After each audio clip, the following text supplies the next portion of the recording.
नाही आता हे त्यांच्यावर जे काय कारवाई चार होणार आहे का आता नाही? हे जे जे 4 सगळे लोक आम्ही आहेत ज्यांचे प्रकरण उल्लेख आहे, 6 लोक सॉरी डीवायएसपी तुम्ही पीडितेचे सीडीआर लीक करता, आम्ही लीक केले नाहीत मॅडम ते. मग ते कसे गेले? मग तुषार दोषींनी केले का?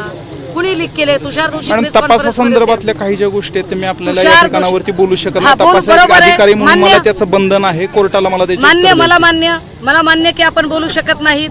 मग जर आपण तपासातली गोष्ट बोलू शकत नाही, आपण तपास अधिकारी असून सुद्धा चाकणकर बाई कशी बोलू शकते? काय अधिकार आहे तिला? तुषार दोषी बाजूला बसले होते की नाही? मग तुषार दोषी खरेच आडनावाचे आणि नावाप्रमाणे दोषी आहेत का? का त्यांनी असं केलं? तुषार दोषी इथले एसपी असताना चाकणकर बाईला त्यांनी काय एवढं बरळू दिलं? तुषार दोषींचा अधिकार एवढा नव्हता का की चाकणकर बाईंना त्यांनी अडवा? खरं तर ते इथं असायला पाहिजेत, ते का आले नाहीत समोर? राज्यव्यापी आंदोलन आहे. त्यांनी तुम्हाला कशाला तोफेच्या तोंडी द्यावं? मी मॅडम उपविभागाचा डीवायएसपी आहे, मी तपासिक अधिकारी आहे, त्यामुळे मी सर हे handle पण आपण करणार. ऐका, एकीकडे आपण डीवायएसपी आहे, विभागाचा अधिकारी आहे म्हणताय, दुसरीकडे आपण तपासिक सांगताय, अधिकारी आहे. दुसरीकडे आपण म्हणताय की माझ्या अधिकार कक्षेत अमुक एक आहे, अमुक ए अर्धा आधा दूर उडाली त्याने. दुसरीकडे आपण म्हणताय की नाही माझ्या अधिकार कक्षेत ही बाब नाही, माझ्या अधिकार कक्षेत ती बाब नाही. मग अधिकार कक्षेत कुणाच्या बाब आहे? आम्ही वाटल्यास 2 दिवस थांबतो बाबा इथं.